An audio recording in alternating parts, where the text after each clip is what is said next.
Друзья, всем привет! Добро пожаловать ко мне на канал. Меня зовут Виктория. И сначала хочу вас попросить подписаться на канал, поставить палец вверх. Это будет, несомненно, приятно мне, но это важно для алгоритмов YouTube. Он так понимает, что это видео нужно продвигать. Оно интересно, и я вижу, что часто меня смотрят без подписки. Поэтому проверьте, если вдруг не подписаны, сделайте это, пожалуйста. Сегодня у нас будет весенняя подборочка ароматов с нотами фруктов. Меня потянуло совершенно неожиданно на фруктовые ароматы, и все началось с вот этого аромата. Это Мадемуазель Коко от Шанель, версия Intense. Это важно, она немножко отличается от туалетной воды, либо от парфюмерной воды классической, потому что тут появляются фрукты. Мне они больше напоминают фрукты из сока, мультифрукт, какие-то абстрактные. Вот что я хочу этим сказать. Но цитрусы тут тоже довольно-таки слышны. О, господи, как же это красиво. Вот бывает у меня такое стоит, аромат стоит, может год стоять, я к нему могу не подходить, а потом вот прям, так сказать, запой. Я поэтому не продаю ароматы, если они мне нравятся, да, и когда я их покупала, прям не очень их хотелось, я их не продаю и не отдаю, за исключением тех, которые вот, они мне просто почему-то, да, они мне, никак, по разным причинам, тогда могу кому-то отдать. Я еще ни разу ничего не продала, коммерция, видимо, это не мое.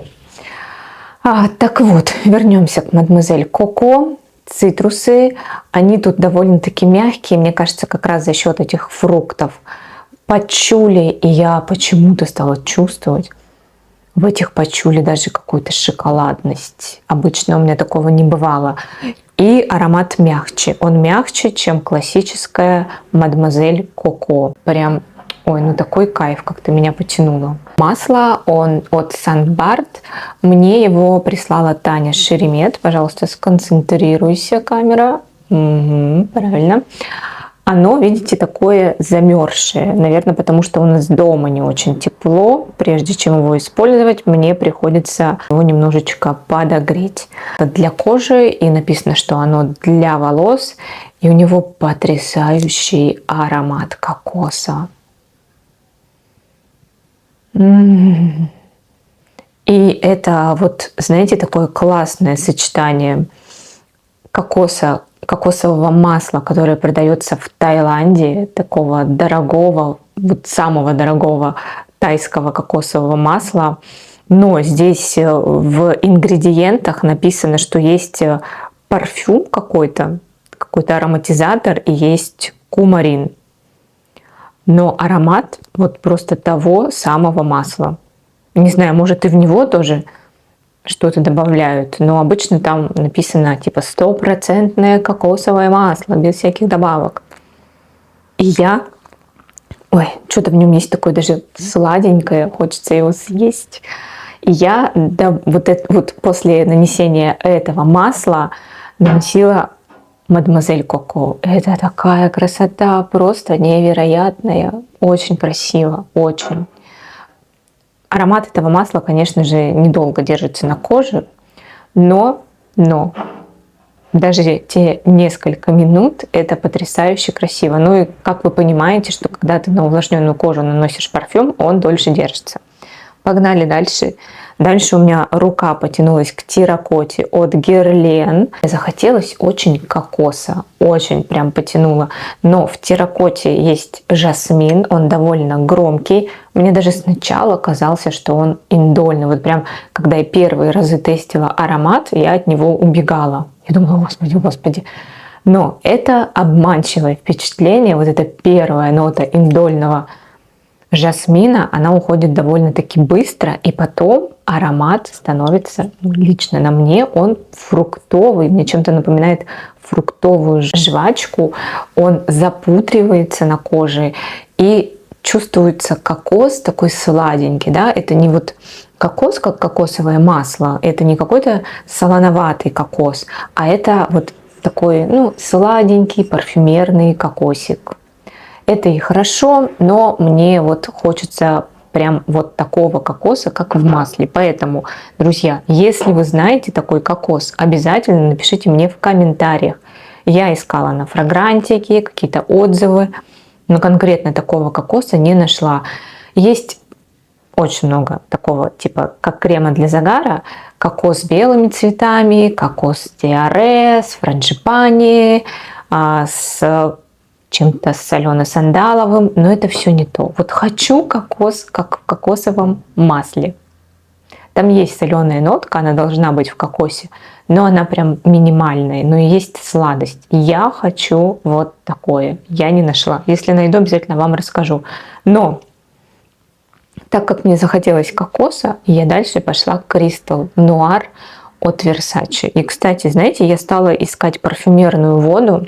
Это у меня туалетная вода. И я подумала, может, мне надо еще купить парфюмерную воду. И ее почему-то не могу найти. Она где-то там есть в каких-то интернет-магазинах, но я их плохо знаю. А вообще, куда-то она исчезла. Я не понимаю, сняли ее с производства, что ли. Потом стала читать отзывы на Фрагрантике и пишут, что переформулировали этот аромат и убрали оттуда кокос. Это вообще ни в какие ворота. Вы что, кокос убирать из Crystal Noir? У меня точно тут есть кокос. Такое, даже это кокосовое масло, но к нему здесь есть еще и перец, и имбирь, и белые цветы, и древесность, и такая довольно-таки тяжелая у него база. Если ты связался с Crystal Noir, то все, это вот надолго. Это очень серьезные отношения с обязательствами продолжать носить Crystal Noir. То есть это не тот аромат, который можно нанести, а потом вечером там другой. Одежда будет очень долго им пахнуть, очень долго. Супер стойкий аромат. Один из самых стойких ароматов. Вот. Но мне нравится тут кокос, мне нравится его сексуальность, притягательность, тепло. Аромат классный. Альман 01. Это аромат от Синонимов. Здесь, на мой вкус, тропические фрукты. Здесь как будто бы есть грейпфрут и какие-то тропические фрукты. Сердце дракона, знаете, вот такой вот фрукт. Он очень сочный, сладкий. Я не могу даже сказать, на что бы он был похож. Свежий, вот. И здесь то же самое есть. Еще плюс грейпфрут. Еще здесь есть, по-моему, я не знаю, здесь какая-то молекула есть. Здесь может быть Иса и Супер, но что-то молекулярное в аромате чувствуется. Он такой довольно сглаженный, он округлый, сидит близко к коже, потому что это экстракт, но он очень-очень стойкий. Шлейф у него, шлейф у него средний. И это аромат на каждый день, куда угодно. Грейпфрут такую ноту горьковато-сладкую дает. Да, вот есть еще тут немножечко горечи. Аромат очень сбалансированный. Горечь, сладость, немножечко кисло. То есть все, что нужно для сбалансированности. Потянулась у меня рука к Туту Бланк от Грити. Это просто фруктовый взрыв. Аромат тоже супер стойкий, шлейфовый. Это кислое, прикислое яблоко, такое зеленое, сочное. Еще у меня ассоциируется с пастилой яблочной, без сахара. Я ее просто ела без сахара последний раз. И тут вот есть кислинка, и сахар как будто бы натуральный. Натуральные Грити вообще сложно. К Грити сложно применять. В них во всех чувствуется немножечко, что это синтетика, что это парфюм. Именно парфюм. А фруктовый аромат — это всегда что-то синтетическое. Вы понимаете, да? Что это не арома масла какие-то, как из лепестков цветов, там из жасмина и так далее. Это создается все-таки искусственно. Но это очень сочно, очень красиво. Тут много фруктов, и я это именно слышу как яблоко. И база. Кто-то чувствует тут мускус, как у кирки, да, что-то не как у кирки, а что-то вот туда, в ту сторону. Я не чувствую. Для меня это прям фрукты, очень яркие, стойкие, сочные, игристые фрукты. Вот так вот я чувствую так. Что-то они все как-то встали, и что кого-то не видно, да, вот так вот сделаем. Вот. Здесь зачем-то оказался Грити Туту, да, который розовый. Не знаю, почему я его сюда положила, но я носила именно вот этот. Вот этот аромат у меня на жару, потому что он просто супер стойкий, супер. Они похожи, да, вот этой сочной, терпкой яблочностью, но этот более стойкий. И вдруг меня потянуло на Алену Ахмадулину от Faberlic. Друзья, все-таки, мне кажется, Алена Ахмадулина вынесла там всем мозг, и это супер качественный аромат, он очень стойкий, он снят с производства, точнее, мне кажется, это была лимитка от Faberlic. Флакон очень красивый, ну просто смотрите, посмотрите, какой красивенький, да, флакон. Это кисточка, очень красивый флакон. Здесь слива, роза, древесность. Аромат теплый, сочный, яркий, он очень стойкий. Я его нанесла, потом сходила в душ, и он все еще был со мной. Он очень стойкий. И говорят про Faberlic, что ароматы портятся. Нет, у меня он не портится. Я причем купила с рук его, то есть его уже не было в продаже, он уже какое-то время там у кого-то жил. Еще прошло уже 3, по-моему, года он у меня, и с ним вот ничего. Очень красиво. Его сравнивают с Киллиан. Опасные лугуны, по-моему. Я напишу здесь название, я не помню его.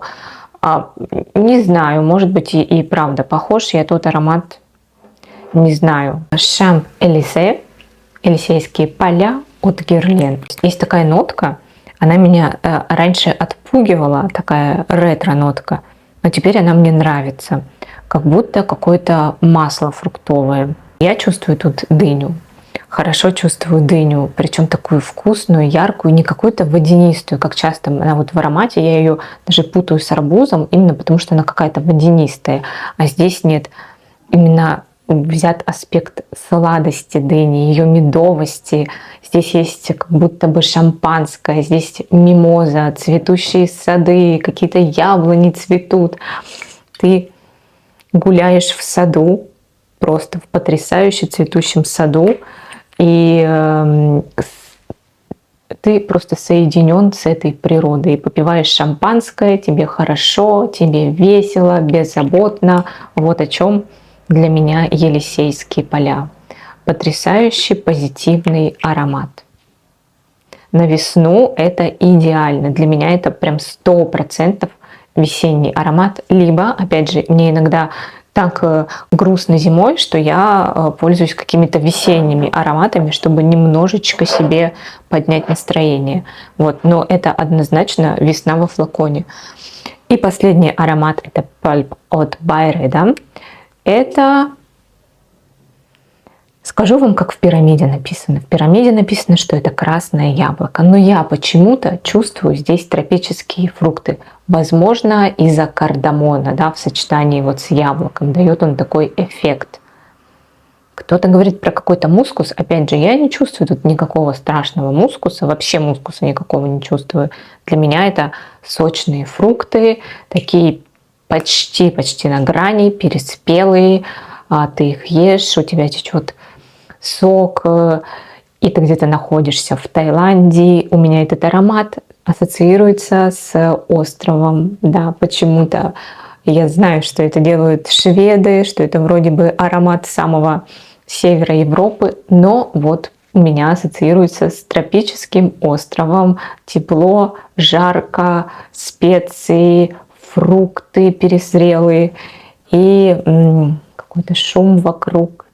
Ну, потрясающий красивый аромат. У меня, знаете, осталось уже прям, видно, нет? Господи, сфокусируйся ты хоть на чем-нибудь.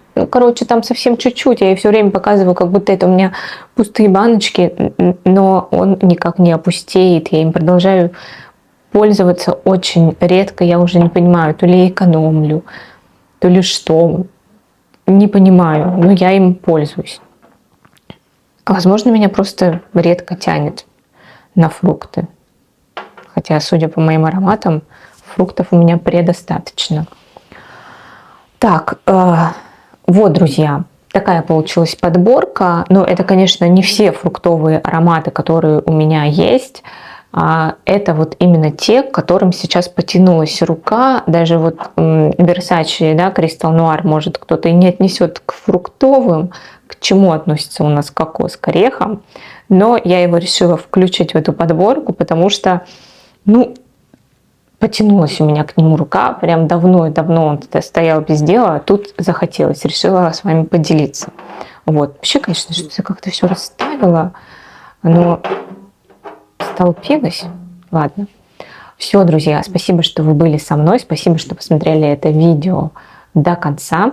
Не забудьте поставить палец вверх, подписаться на канал. Всех целую, обнимаю. Всем пока-пока.